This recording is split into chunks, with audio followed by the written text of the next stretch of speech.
And welcome everybody to another Take Five here on the Five Reasons Sports Network. I'm Louis Sung, and we're going to be talking some Miami Dolphins transactions today. Make sure that if you haven't already done so, go to PricePicks.com, use the promo code Five. That's FIVE, and they will match up to $100 on your deposit when you sign up. So now I'm going to go ahead and I'm going to talk about what's going on with the Miami Dolphins right now.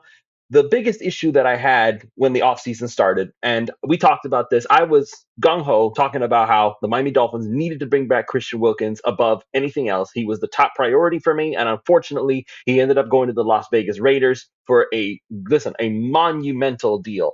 $27.5 million a year for Christian Wilkins. That's a lot of money. I personally feel like he deserves it. I feel like if the Dolphins had just pulled the trigger last season, we wouldn't be in this mess now, but it is what it is. Kudos to him. Maybe in the twilight of his career, he can come back to Miami as a reunion. I'm just going to hold out hope because that's how much I like the guy. But with that being said, Miami did lose a lot of pieces, and a lot of it is going to be difficult for the Dolphins to actually get back. So you lost Robert Hunt to the Carolina Panthers. Again, massive, massive deal for him, especially for a guard.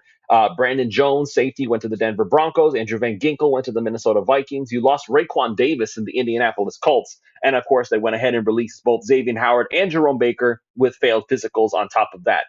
Now, those are the big ones so far. And the biggest issue that I have with all this is that how do you replace those caliber players? Well, so far, and I'm going to give Chris Grier credit again. It's very weird how much we criticize Chris Grier for doing X, Y, or Z because we wanted him to do something different. But in the end, we often find ourselves thinking, you know what? Maybe that wasn't such a bad move after all.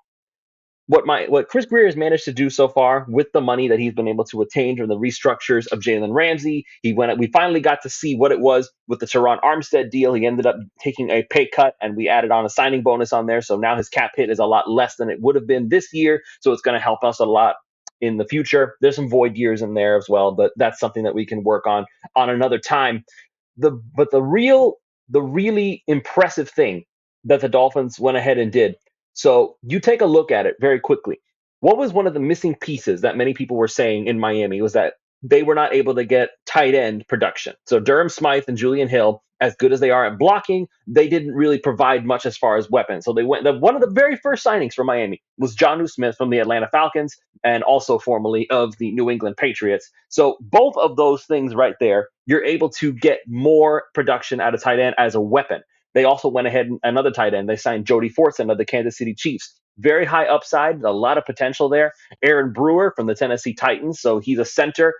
He did say that he's not sure where he's going to be playing yet, but we'll see what ultimately happens there. I think he's going to play center, and that's fine because he's extremely athletic. He's exactly what the offensive line is needing at the center position. You went ahead and brought back Benito Jones. He actually used to be a Dolphin, for those of you who don't remember. Now, here's where the big stuff starts happening. Jordan Poyer is finally a Miami Dolphin. It took a year later than we were expecting, but he's a Dolphin. And now they're going to be able to use that on safety. And that's going to help the whole position because if you look at the Baltimore Ravens defense, as much as they emphasize the defensive tackle position because they did just give their defensive tackle a big time pay, the way that I'm looking at it now is that we have enough pieces in the secondary with Nick Needham coming back. You added Jordan Poyer. You still have Javon Holland. You have enough to have a rotation at the safety position. All of these players that we're bringing on right now, and here's the really big one for me. You brought in Kendall Fuller from the Washington Commanders. Kendall Fuller can not only play on the outside, he can play inside, and he has experience as a safety. So just going to hark back to the amoeba defenses of the New England Patriots and to some extent what Brian Flores was doing when he was in Miami. Now Anthony Weaver has the opportunity to do something very similar here because you could put Jalen Ramsey at safety. You could put Kendall Fuller at safety. You could potentially, maybe they want to try to see what they can do with Kader Kohu because Kader Kohu can both play in the slot and outside at any given moment. Nick Needham can also play on the inside, on the outside, at safety. There's really no telling who's going to be doing what. And I think that kind of flexibility is what the Dolphins are going for on defense right now.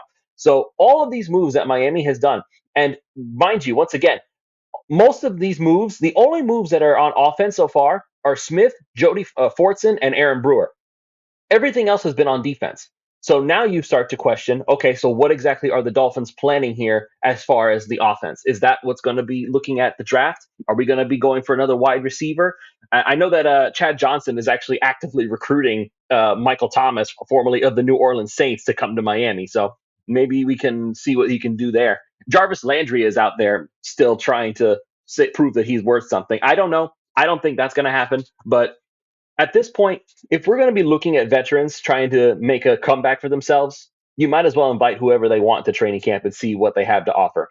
Me personally, I would prefer to look at Michael Thomas, see if he's got anything left in the tank, but that's something that we'll have to address another time. The draft is going to be coming up soon, and there's a lot of really good players on offense that the Dolphins could potentially grab. So that's going to be it for me. We'll be back with more content as the weeks go on, and we'll be seeing you again on 5 Reasons Sports.